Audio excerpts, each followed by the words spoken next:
M. Carmichael, capítulo 16. Uma estranha sensação de alegria. Eram 3 da manhã de 10 de maio de 1909. Amy estava sentada em silêncio, sob as ondas de uma árvore frondosa. Ela estava parcialmente escondida pelas sombras. Era assim que queria. Ela podia enxergar mais de 1,5 km da estrada iluminada pela lua, mas ninguém podia vê-la. Ela estava aguardando uma pessoa, alguém que ela esperava que pudesse ajudá-la. Tudo começara 2 meses antes, quando uma jovem e sua mãe subiram os degraus do bangalô chamado por refúgio. Amy se sentou e despejou xícaras de chá quente enquanto a mãe contava sua história. Sua filha única, Mutamal, contava 12 anos. O pai de Mutamal morrera pouco tempo atrás e deixara todos os seus bens, incluindo vários milhares de rúpias em terra para ela. Aí o problema começara. Mutamal era agora uma garota muito rica. E para a família do pai, a tarefa mais importante era manter a terra e riqueza na família. Isso eles decidiram. Seria uma tarefa fácil. Tudo o que eles tinham que fazer era casar Mutamal com um dos parentes do pai. Um velho, primo distante do pai de Mutamal, que não tinha esposa na época, fora o escolhido para ser marido e assim proteger a riqueza da família. A mãe de Mutamal disse a Amy que ela ficava horrorizada em pensar que sua filha teria que se casar com alguém velho o suficiente para ser seu avô e que por isso ela escapara para Donhavu com sua filha. Amy logo se ofereceu para cuidar de Mutamal e sua mãe desapareceu tão rápido quanto chegara. Quando sua mãe se foi, Mutamal finalmente encontrou sua voz. Prometa-me que o que quer que aconteça, você não me deixará partir daqui, ela implorou a Amy. Amy tentou confortá-la da melhor maneira possível, embora soubesse que em alguns episódios a família Donhavu fora obrigada pelo tribunal a devolver algumas meninas, e elas tinham feito conforme as instruções. Não posso prometer isso a você, mas faremos o melhor, disse ela a Mutamal. A resposta não foi suficientemente confortante para Mutamal. 4 anos antes, ela tinha ouvido falar de Donhavu e do Deus cristão e sobre como ele respondia às orações. Mas eu ouvi dizer que seu Deus responde às orações. Ele não responderá à oração de uma menina pequena? Perguntou ela. Vamos orar juntas e ver o que acontece, Amy respondeu. Enquanto isso, Amy descobriu um pouco mais sobre a mãe de Mutamal. Ela não era a mulher gentil e atenciosa que fingira ser. Na verdade, era tão gananciosa quanto a família do marido. Ela não queria que Mutamal se casasse com o velho primo porque estava procurando uma maneira de manter o dinheiro de Mutamal para si mesma. Amy estava enojada pelo fato de a família da mãe e do pai verem Mutamal apenas como uma forma de enriquecer. Amy aprendera a amar Mutamal e sentia que ela merecia viver com pessoas que se preocupassem com ela. Eowalk estava fora quando Mutamal chegou, mas assim que ele voltou, Amy o informou dos detalhes de sua chegada. Uma vez que Mutamal havia sido deixada em Donhavu pela mãe para mantê-la fora do alcance da família do pai, Eowalk teve um mau pressentimento sobre a situação. Para se proteger legalmente, ele pediu a Amy que falasse com o magistrado local e procurasse seu conselho. Amy fez isso no dia seguinte e o magistrado lhe disse que deveria devolver Mutamal à mãe de imediato. Amy não sabia o que fazer. No entanto, ela não acreditava em infringir a lei. Ela decidiu esperar um dia antes de devolver Mutamal para sua mãe, na esperança de que alguma maneira legal de mantê-la pudesse ser encontrada. Ela orou por uma solução, até mesmo por um milagre durante toda a noite. Contudo, na parte da manhã as coisas estavam exatamente como tinham estado na noite anterior, e Mutamal tinha que ser devolvida para sua mãe. Este fora o motivo que levara Amy a estar sob aquela árvore às 3 horas da manhã. Ela tinha ouvido dizer que um alto funcionário do tribunal poderia passar por ali a caminho de uma viagem no início da manhã. Como ela esperava, às 4 horas da manhã, Amy ouviu o barulho de um carro indiano à distância. Ela ficou de pé e esperou que ele se aproximasse. Quando estava perto o suficiente, ela saiu das sombras e sinalizou para ele. O oficial inglês que estava no interior do carro ficou surpreso ao ver uma única mulher branca em um sari correndo para cumprimentá-lo, especialmente às 4 horas da manhã. No entanto, ele parou e aceitou o convite incomum de Amy para tomar uma xícara de chá e comer um sanduíche. Quando o oficial se sentou sob a árvore para comer o sanduíche e beber o chá, Amy lhe contou a história de Mutamal e como os dois lados da família da menina estavam lutando por sua custódia para obter o controle da herança. O oficial ouviu e assentiu com simpatia. Ergueu as sobrancelhas e balançou a cabeça em todos os momentos certos. Amy tinha certeza de que ele entendera. No entanto, ele lhe deu más notícias. Ele lamentava, mas não havia nada que pudesse fazer. A Índia tinha seus próprios modos estranhos e misteriosos, e não era política do Império Britânico interferir em assuntos de religião ou de costumes locais, por mais inaceitáveis que parecesse aos ingleses. Amy lhe agradeceu. Depois de ele prosseguir com a viagem, ela arrumou seu bule e xícaras de porcelana em uma cesta e voltou para o bangalô de Donhavu. Ao passar pelos arrozais e o gado adormecido, ela tentou pensar em uma solução. Mutamal tinha uma fé tão simples com Deus. Amy tinha certeza que algo aconteceria para salvá-la das terríveis circunstâncias. E algo realmente aconteceu. Embora não fosse exatamente o que Amy tinha em mente, Mutamal foi sequestrada pelos irmãos de seu pai. É claro que isso deixou sua mãe muito irritada, e ela foi direto ao tribunal para recuperar a filha. Mais tarde, o juiz ordenou a Amy que cuidasse de Mutamal em Donhavu até a decisão de qual lado de sua família deveria ficar com ela. Havia 2 condições para essa custódia temporária. Primeiro, Amy teria que prometer que Mutamal não mudaria de religião, o que para um hindu significava que ela não seria batizada. E segundo, Mutamal deveria manter a casta. A segunda condição era mais difícil que a primeira. Mutamal era de uma casta alta e não podia comer comida preparada por alguém de uma casta inferior. Ela nem mesmo poderia comer na presença de uma pessoa de casta inferior. Isso significava que ela tinha que preparar e comer a própria comida sozinha em um pequeno cômodo. Aquilo foi um inconveniente para todos. No entanto, Amy tentou ajudar Mutamal a cumprir o acordo com o tribunal. Mutamal implorou a Amy para ter permissão de ficar em Donhavu para sempre. Amy concordou. Alguém tinha que defender a criança. Ela não sabia como, mas iria encontrar uma maneira de obter a guarda permanente de Mutamal. Porém, ela precisava de um bom advogado, e bons advogados eram muito caros. Contudo, Amy conseguiu encontrar um que podia pagar. Um advogado cristão de Madras se ofereceu para pegar o caso de Mutamal de graça. Amy e seu advogado rapidamente solicitaram ao tribunal a custódia, e enquanto as audiências do tribunal eram continuamente adiadas, Amy e a família se afeiçoaram ainda mais a Mutamal.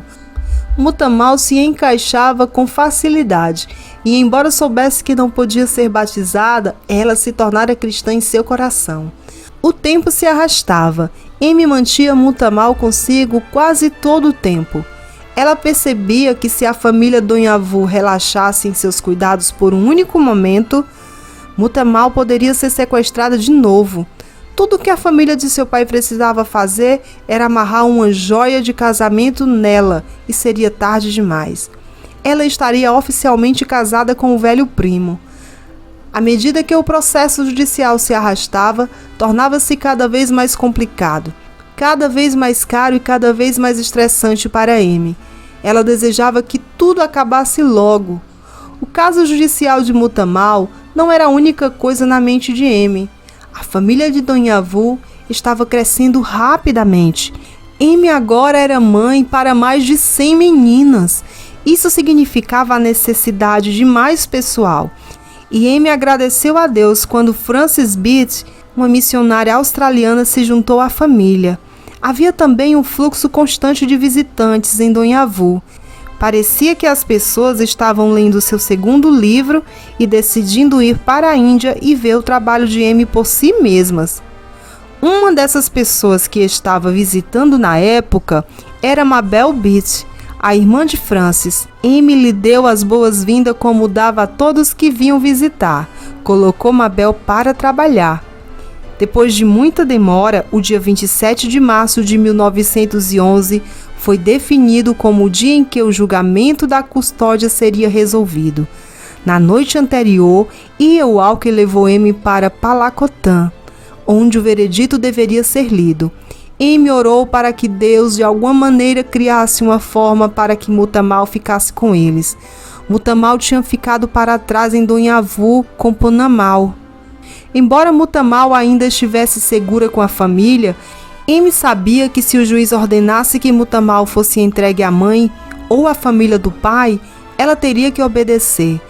Quando entrou no tribunal, ela pensou em 2 noites antes quando ficara acordada durante a noite toda conversando com Mutamal. Amy esperava encorajá-la, no entanto aconteceu exatamente o contrário.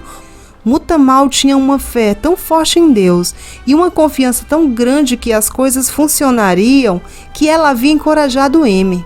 A sala do tribunal estava sufocante enquanto o funcionário lia o veredito do juiz. Foi lido página após página do resumo preparado.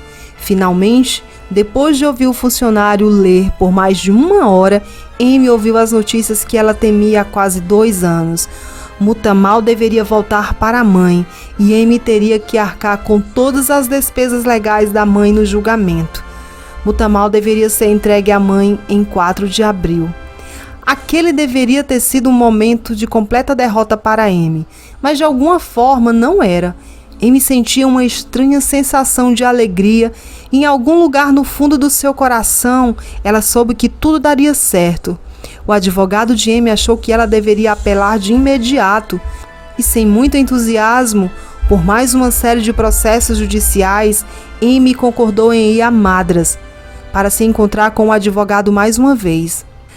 Na noite anterior ao embarque no trem de Palacotan para Madras, Amy recebeu uma mensagem de E.O. Walker, que havia retornado a Donhavu. A mensagem tornava sua viagem a Madras desnecessária. Ele dizia: "Quando voltei para casa na manhã de quinta-feira, me foi relatado que Mutamal havia desaparecido." Amy ficou atordoada. Pensamentos conflitantes passaram por sua mente. Mutamal havia sido sequestrada pela família de seu pai? Ela já estava casada ou fugira? Alguma pessoa na família Donhavu a ajudara? E o que isso significava para Amy e o resto das meninas? O juiz sem dúvida pensaria que Amy havia providenciado um local para Mutamal se esconder. Ele poderia decidir que ela estava desrespeitando a ordem judicial e a lançar na prisão. Isso poderia significar o fim da família Donhavu. Amy correu de volta para Donhavu o mais rápido possível para descobrir o que acontecera com Mutamal. Ela questionou a todos, no entanto ninguém parecia saber nada sobre o desaparecimento de Mutamal. Punamal havia se preparar para dormir na noite anterior. Contudo, quando Mutamal não apareceu para realizar suas tarefas na manhã seguinte, Frances Beat foi atrás dela. Mutamal não estava no seu quarto e nenhuma de suas coisas tinha sido levada ou mexida. A cama estava desfeita, o que sugeria que ela dormira ali. Amy não sabia de mais nada além disso, mas tinha certeza de que ninguém estava mentindo para ela. No entanto, também estava certa de que Mutamal não poderia ter desaparecido desse jeito por conta própria. Aquilo era um grande mistério. Amy tinha muitas outras coisas além do mistério para pensar.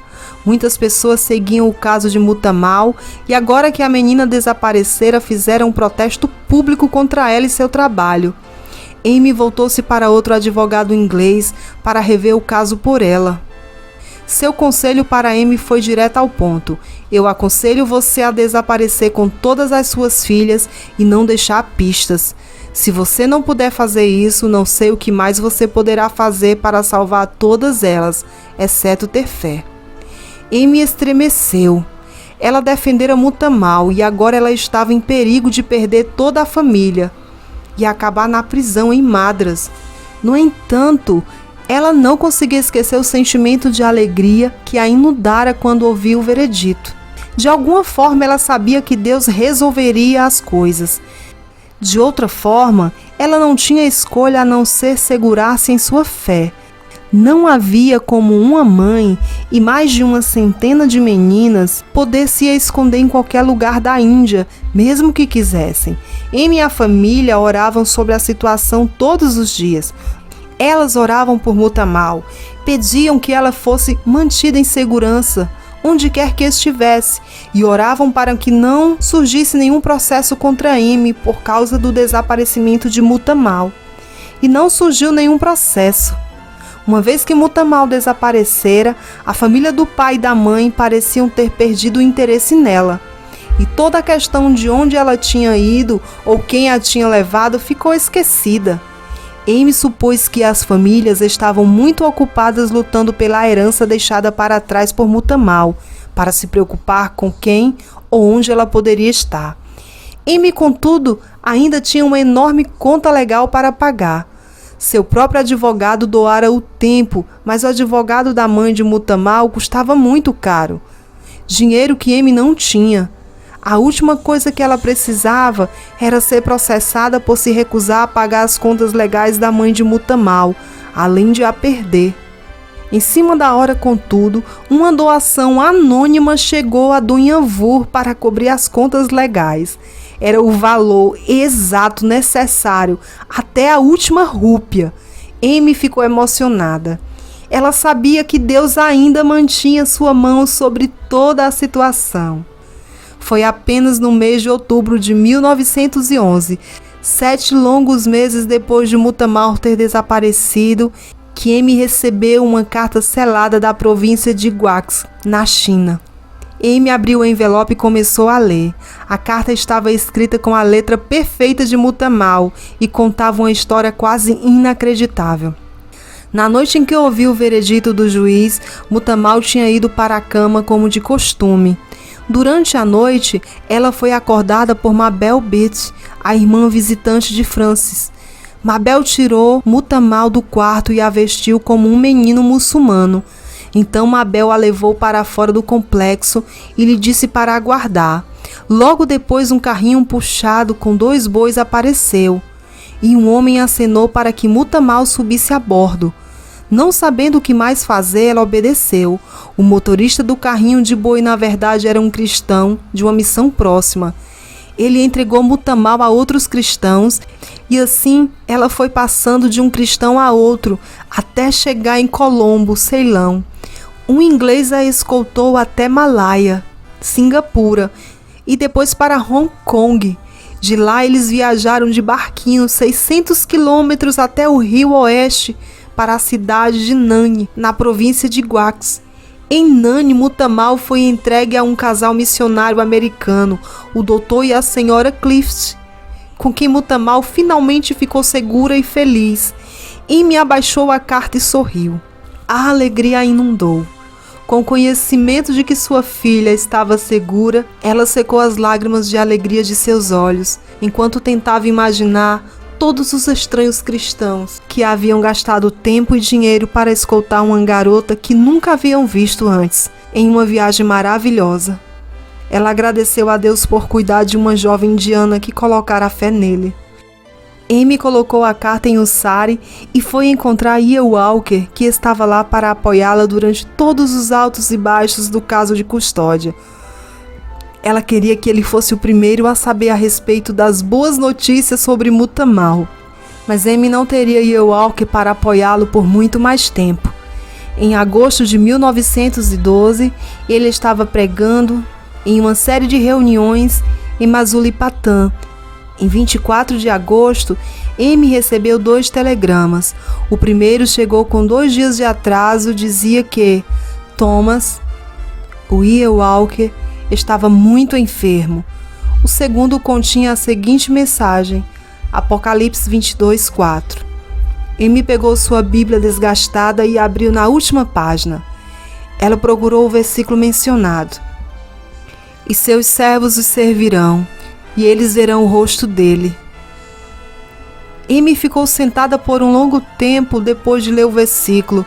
Ele só poderia significar uma coisa: seu querido amigo que lhe ensinara a língua tâmil e a apoiar através de todas as provações e tribulações para iniciar o grupo estrelado e depois a família em Donhavu estava morto. Ele contava 52 anos quando morreu, e a notícia de sua morte deixou Amy atordoada. Era muito difícil acreditar que o homem saudável que partira 1 semana antes estava morto. À medida que a semana continuava, Amy ouviu que E.E. Walker morreu por conta de intoxicação alimentar. Ela também teve a tarefa dolorosa de entrar em contato com a esposa dele, que estava de volta à Inglaterra e ainda também muito doente. Por alguns dias parecia que o sofrimento acabaria com a Amy. E Walker tinha sido como um irmão mais velho para ela, e a notícia de sua morte veio algumas semanas depois de ela receber notícias da morte de sua outra amiga especial na Índia, a senhora Hope Wood, em Ott. Amy sempre reunia uma equipe à sua volta para apoio e encorajamento. No entanto, agora ela estava sozinha. Como ela poderia continuar sem essas pessoas especiais? As mulheres que trabalhavam com Amy estavam preocupadas com ela. Ponnamal tentou ajudar. É muito difícil ver como isso pode ser para o melhor, disse ela a Amy. Amy respondeu, não é difícil ver como isso é para o melhor. É impossível. Mas somos convidados a caminhar, não por vista, mas pela fé. E só a fé pode nos permitir deixar E.E. Walker partir sem amargura. Amy orava por forças para continuar.